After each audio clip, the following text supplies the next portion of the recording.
waxay culimadu yiraahdaan qofka namiimka ah iyo saaxirka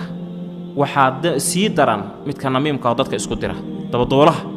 maanta dhan uu dabka la wareegay hebel baasaan yiri hebel ayaa saantiri hebel wuxuu ku yiri ma maqashay oo dadka isku dira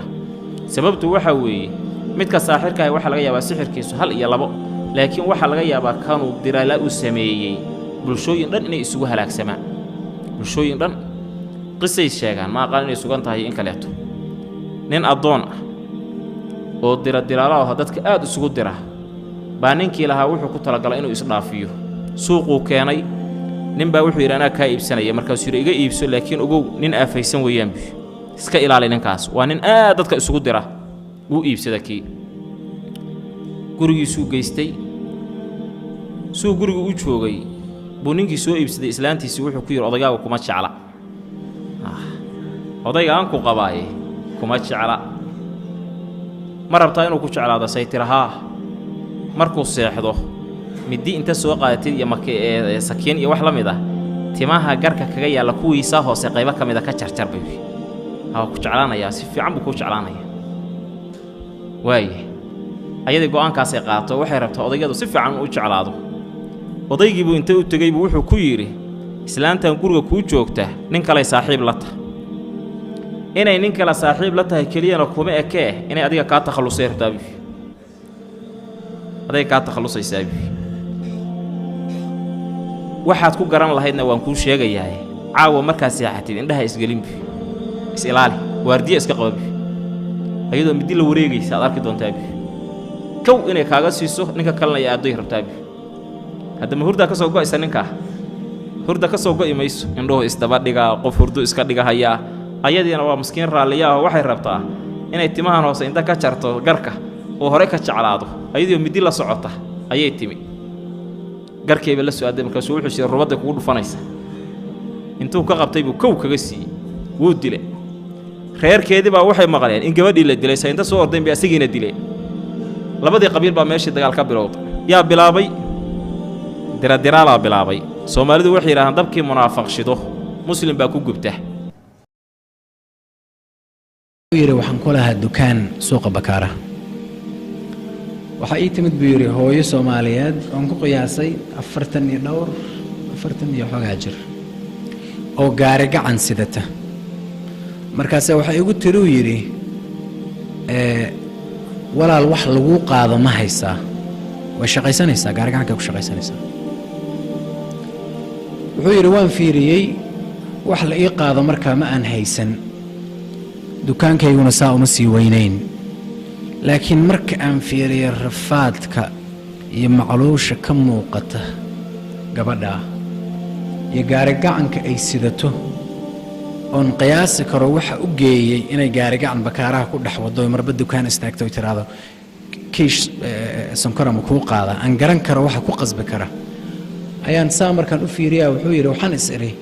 bal gacmo maran yeysan ku laabaneen waxaan iri haa labadaas kintaalo sonkorta ah midna burka yahay inta dalkan ma aragtay iga qaadid halkaas gee wuxuu yiri waan la saaray ana u saaray gaari gacankii anoo weli ka naxsan ayay dhaqaaqda laba tilaabo markay ka qaaday la dhacdo labadii kintaal ee gaari gacankii waa naxuu yiri waa ka daba tagay markaasaan ku iri walaal iska daa maya dhib ma laha walaal waa xoogaa waa yara ma aragtay waxban meelo kale ka fakaraayay dhib ma laha waa la saarayeen mar labaad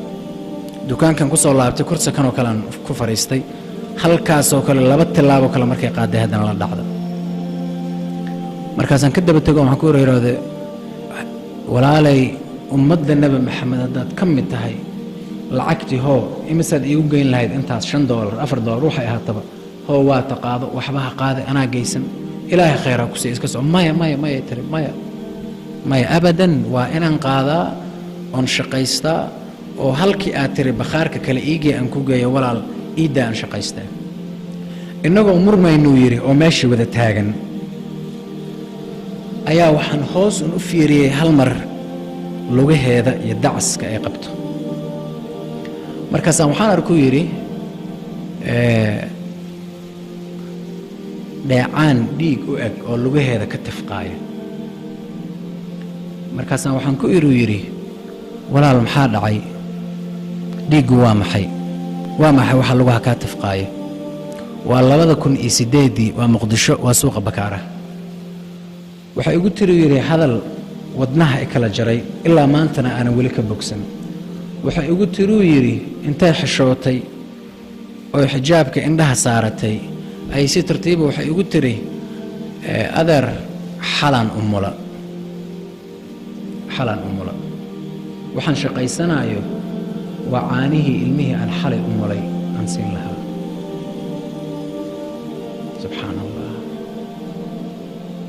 subxaan allah. markaasaa adduun kale iyo siyaasad iyo ra'iisul wasaare iyo madaxweyne iyo maamul goboleed iyo makhaayado iyo guryo. qisadan waxay ku saabsan tahay iyadoo kooban ayeeyo haysay wiil yaroo agoon ah oo xanuun khatar ah ku dhacay. marka maamadaas waa u imaan doonaa, laakiin waa qiso cajiib badan oo ah awoodda ducada. dadka badanaa way yaraystaan. qofku markuu xanuunsado dhakhtarkuu ku degdegayaa, laakiin haddaa xanuunsata ka waran inaad ku degdegto ilaahay subxaana wa tacaala oo og xanuunkaaga, oo og in lagugu imtixaanay, oo kaa qaadi karo daqiiqad wax ka yar meesha dhakhaatiirta laga yaaba inay ku qaataan sanawaad. calaa kulli xaal, nin dhakhtar doctor ayshaan la dhahayo oo asal ahaan waddanka bakistaan ka soo jeedo wuxuu safar u aaday martiqaad uu helay oo lagu siinaya hadiyad dawo uu soo saaray cudurrada ka mid ah. marka wuxuu hore u soo qaatay qalabkiisii iyo dawadiisii oo boorso uu ku wataa. diyaaradduu soo koray. diyaaraddii intay iyadoo marayso degmo ka mida degmooyinkii waxaa dhacday diyaaraddii hal injinaa ka halaabay. waxay qasab noqotay bailotka u sheegay inuu dejinayo si khatar weyn imaan kartuu kaga hortago. diyaaraddii markuu dejiyey degmadaasuu ku dejiyey oo meel airboor ahaa. isla markii diyaaraddu ka soo baxay isagoo welwelsan sababtoo ah saacado ayaa ka harsan. berito waxaa hadiyadduu qaadan lahaa. markaasna waxay ahayd habeen ku dhowaaday ahayd. marka qoladii oo meesha airboortka wuxuu weydiistay diyaarad geen karto meeshuu u socday. qoftii oo airboortka qaybtaas u qaabilsanada waxay ku tiri diyaarad ma u baahnid, meesha u socoto waxay kaa xigtaa intaasoo saacadood. marka haddaad gaari kiraysato waa aadi kartaa. wuxuu ku dhaha waa mahadsan tahay, gaariyuu kiraystay. markaas kadib gaarigii intuu saarnaa oo uu wadaayay waxaa soo da'ay roob xoog badan. adduunka ilaaha maamulo. diyaaraddaasi injinkeeda ilaahaa sababay inay meeshaasi ay ku istaagto oo la soo dejiyo. haddana hadalladan uu dhex marayo dhan xukunka ilaahaa socdo iyo maamulka ilaahay. yudabbiru اlamr. wax walbo gacantiisa ku jiraan. qofka mu'minka duu intaas rumaya qalbigiisa waa degaaya. bini aadan taladaada ma hayo, taladaada gacanta ilaahay ku jirtaa. isla markii roob xoog badanaa soo da'ay. habeenaa la galay. wuu ku wareeray. khariiduu haystay uu raacayay meeshuu u socday, laakiin wuu dhumay. markuu u dhumay soo u socday marka wuxuu arkay guri keligiisa meel ku yaallo oo guryaha ka baxsan, oo guri yar ah, cariish yar oo wax faynuus u eg ka daaran. guriguu yimid. marka wuu dhumay. muxuu rabaa in uu helo dad haga. meeshii markuu soo galay guriguu soo galay, albaabkiiu garaacay. hooyo waayeelaa waxay dhahday waa soo geli kartaa, albaabki waa furan yahay. albaabkii kuu soo galay wuxuu waxaan arkay hooyo waayeel iyo waxaan arkay sariir ag taalo. hooyada waaweel markaasi waa tasbiixsanaysay, digriya akhrinaysay. saasuu dhahay. marka waxay leedahay soo dhowow, martiyaad u eg tahay. markaasuu dhahay maku weydiin karaa wax? markaasaa waxay tihi haa. telefoon ma haysataa? markaasaa waxay tihi gurigan guri telefoon leh ama koronto leh muu kula egyahay markaasaa wuxuu yidhi mashaakil markaas tiri isdeji fariiso shaaha yaalo shaah cab naso roob badana waa da'ayaa raashiinna waa yaallaa markaasaa wuxuu yidhi shaahii iyo raashiinkii ii keentay kursiga isaga noqotay wardiya sii waday wardiya akhrinaysaa iyo duco waa istaagaysaa waa tukanaysaa gacantay kor u taagaysaa markaasaa markii oo ay dhammaysatay waxaan dhahay waxa ku agjiifo maxay yihiin waxay dhahday ilmo yar waaye xanuunkaasaa ku dhacay wax daweeyo xanuunkaasi ma jiraan waxaa la ii sheegay dhakhtar la yidhaahdo doctor ayshaan in xanuunkan dawadiisa uu helay laakiin wuu iga fog yahay kow waa yeelaan ahay laba hooyadiisa iyo aabihiisa way dhinteen waa agoon lacagna ma haysto xitaa haddaan meesha aadi lahaa marka halkaana ilaahay waxaan weydiistay in dawada wiilka ilaahay subxaana wa tacaala uuna siiyo wuu ooye marka waxay dhahday maxaa u ooynaysaa waxay dhahday wuxuu dhahay cudurka aad sheegtay aniga waaye dhakhtarka dawadiisa helay doctor ayshaan aniga waaye diyaarad ducadaada iyo dikrigaaga ee khilwada aa gashay diyaaraduu ilaahay u soo leexiyey ilaahay subxaana wa tacaala wuxuu amray inaan soo qaato gaari ilaahay wuxuu amray roob iyo gogac iyo mugdi xoog badan oo aan ku dhamay ilaahay wuxuu amray inaan gurigan aan ku soo leexdo ducadaada awooddeeda raba inaan kuu sheego intaas kaliya maaha boorso waxaan wataa oo tusaalooyin daawooyinkaan ku soo qaaday markaas kadib dhakhtarkii wuu orday baabuurkuu aaday boorsiisuu soo qaatay wiilkii meeshuu ku daweeyey ghaswatu khaybar markii dagaalka lagu qaadee lagu duulay gabadhii ugu quruxda badnayd markaa ayay nebiga u dooreen asxaabtu u doorbideen safiyata bintu xuyay radia allaahu canha umu almu'miniin bay yidhahdeen nebi allow tan adigaan kugu deeqnay qaada bay ku yidhahdeen way qurux badan tahee markaa buu nebigu yidhi wallahi waad ii garateen buu yidhi tii ugu qurux badnayd dadka waa hagaag caaishuu nebigu u yeedhay xafsa u yidhi caaisha iyo xafsa kaalaya gabadhana laysiiye dadkii la soo qafaashay baa layga soo dhex doortee caroos baan he ii soo diyaariyey buu yidhi ordo ii diyaar garaya reerihiisa nebigu ma dhaqaaluu ku wada mise akhlaaq badii sheega yaa ma dhici karta waa waxa innaga zamankeenna waa mustaxiil inuu ninku labadiisa dumaruu qabay uu ku yidhaahdo naa gabadh yar baa laysiiyoon guursadee bal ii soo diyaariya way adag tahay soo maaha waxau nebi maxamed reerihiisa ku maamulaya waa akhlaaq weeyaan waa khuluq lacag ummadda laguma maamuli karo reere lacag laguma dhiqi karo reeraha waxaa lagu dhaqaa waa dhaqanka wanaagsan weeyaan lidaalika nebi maxamed sal alla alay slam mathalu laclaa buu dhinac walba ahaa way qaadeen habeenkii bay u diyaariyeen salaaddii cishaay markay gaadhaan saxaabadu nebiga soo gelbiyeen markii aqalkii loo dhowaaday buu nebigu saxaabadii ku yidhi war dee reerkaygii baan u tegiye iga hadha buu ku yidhi markaas innakana maasha allah dee aroosyada zamankeennan ilaahay haynoo dembi dhaafa bas bal arooska nebi maxamed dhibyaridiisa eega caroosadiina labadana u diyaarinaysa xafsa iyo caaisha isagiina salaaddii cishaay markuu saxaabada soo tujiyey hareeraha ka soo mareen aqalka markuu u soo dhowaadayna iyakiibuu la kaftamo wuxuu ku yidhi war dee caroos baanee reerkaygii baan u tegiyey dee maxaad iga daba qabanaysaa iga hadha buu yidhi deedna markaasay qoslayna xishooda inay ka hadheen caaisha iyo xafsa ka soo baxay marka aqalkii markii nebiga maqlay inuu soo socdo markaasuu yidhi haye bal warrama maxaad aragteen caaishaa tidhi dee maxaan aragnay yahuudiyad baan aragnay oroda u teg bay ku yidhahdeen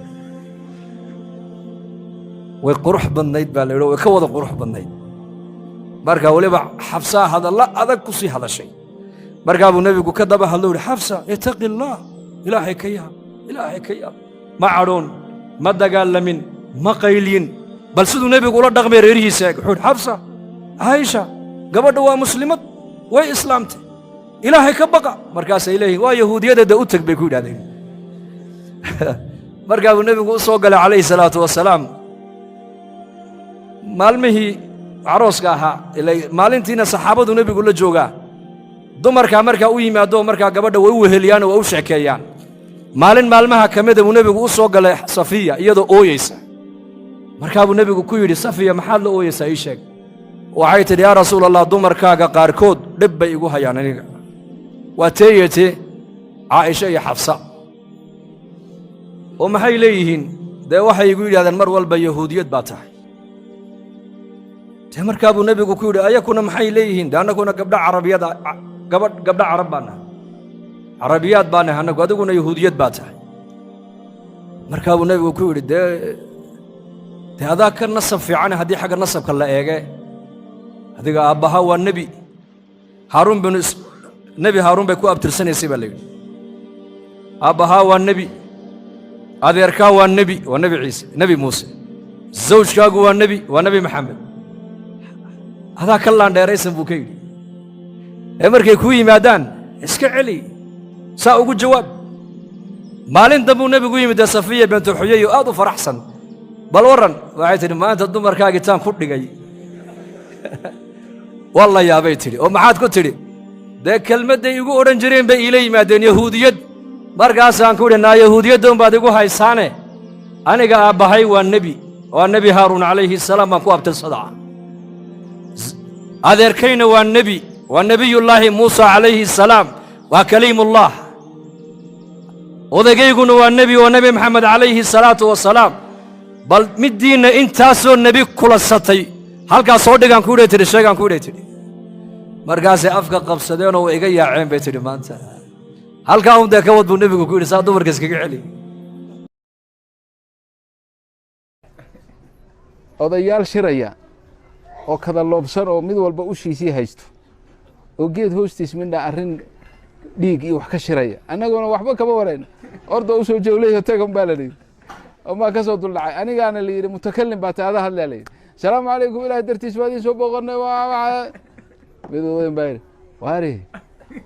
waar masaajidka kaalay un soo nama lihidi waar waanu idiin imanaynaaye shir baanu imika haysanaaye ordoo naga taga de waar ordoo naga taga waayahay raalli ahaada iyo waxbaan heliyo ma ay raalli ma aha wuuba ka sii darayba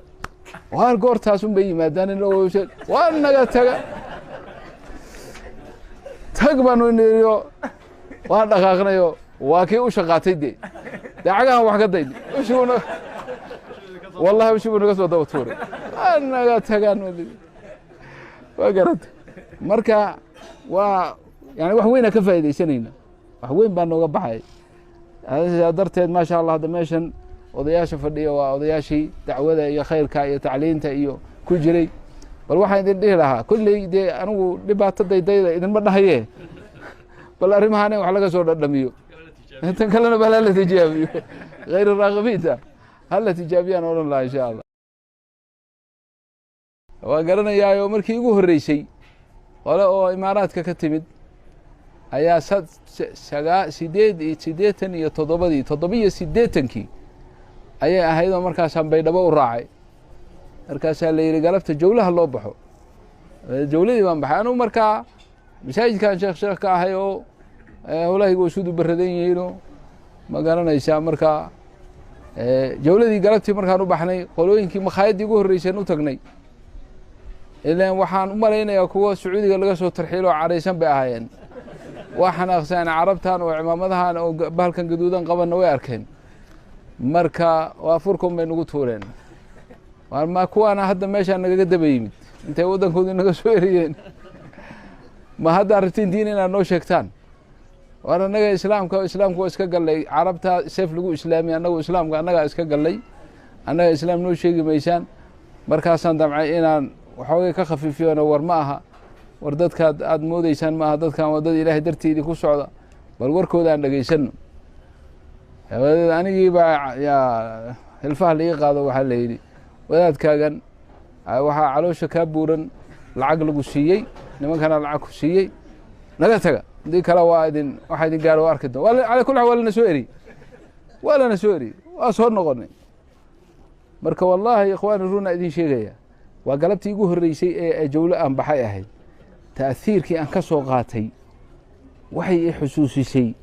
war ileen dhibkii nebiga sala allahu alayh wasalam markii marba meel laga eriyo golahu yimaadaba ka tag soco la odhanayo ileen waxaana dhadhamay u baahday in la dhadhamiyo wallaahi alcadiim أنا horta goley إحسaaskaasaan dareemay galabta taasaan dareemay meel ikraam iyo soo dhaweynayo baaraka allah fiikum jazaakum allah khayr kasoo dhabo waan u taagnaa waan u joogay anigu dad badan waxaa laga yaabaa meesha fadhiya inay garanayaan inan baa loo tegey ducaadda u tagtay waxay ku yidhaahdeen ilaahay ka cabso diintu caayaa ilaahay buu caayaa salaadda ma tukado diintu waxa uu yidhaahdaa diintu xaq ma aha saas odhan jiray ducaadda u tagay waxay yidhaahdeen war ilaahay ka cabso ilaahay u toobadkeen waxa uu yidhi meeshay fadhiyaan waxa uu yidhi dhegaysta waxaad ilaahay baad ugu cabsiinaysaan iyo cadaabkiisa miyaa ilaahayna waxaa ku sameeya haddii uu imaqlayo waka aan caayee waxa iga qaaday buu yidhi wallaahi alcadiim waa xaqiiqa waan u jooga anigu waa la argagaxay waa laga baxay meesha musiiba soo socotaa la yidhi inaga saara bilima soo wareegin wuu iska qoslayey wuu iska ciyaarayey baabuurkiisii buu ka haysta agsidaa buu galay meel kale rabbi kama dilin laftaa dhabarka umaa la kala jebiyey insaankan waa daciif faryarada haddi la kala jebiyey maanta oo dhan insaanku uu cabaadi laftaa dhabarka ilaahay kala jebiyey qac waa la qaaday yurubtaa la geeyey waa la soo daweeyey laakiin baaradiisii dabcan dhinac baa baktiyey ma kici karayo waa la keenay waddankaa la keenay waxaa la keenay isaga oon qacmaha qaadi karayn lugahana aan qaadi karayn midna aan qaadi karayn farihiis ayaa la keenay waan u tagnay waan u naseexaynay waxaa laga yaabay inuu toobad keeno wuu hadlayaa laakiin ogow mar kaluu ilaahay caayi ilaahay baa iga sareeya qacmihiisaa iyo lugihiisaasiba way urayaan lama felisan karaysid matag waa matagi way urayaan dawooyin baa yurubta laga soo siiyey u mariyaa habeenkii markuu seexdo wax alla waxa baraanbar iyo jiir iyo jinac iyo maxaanku wax alla waxa jaarka oo dhan meelahaas oo dhan baa ku soo urura xayawaan oo dhan markaasaa qacmihiisan iyo lugaha ma dareemaya isagu waa la cunaa subaxdii markuu toosan buu arkayaa intan oo la cunay lugihiisii oo la cunay wuu dhawaaqayaa saasuu u fadhiyaa waa lafihii waxay soo saarayaan lafihii bay soo saarayaan subxaan allah sidaasuu u sugnaa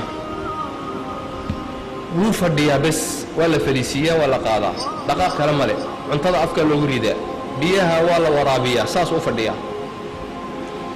labadii bari uu ku fadhiyey ilaahay wuxuu ka soo saaray laba saafuura waaweyn dhulax ayaa mid waa laga soo saaray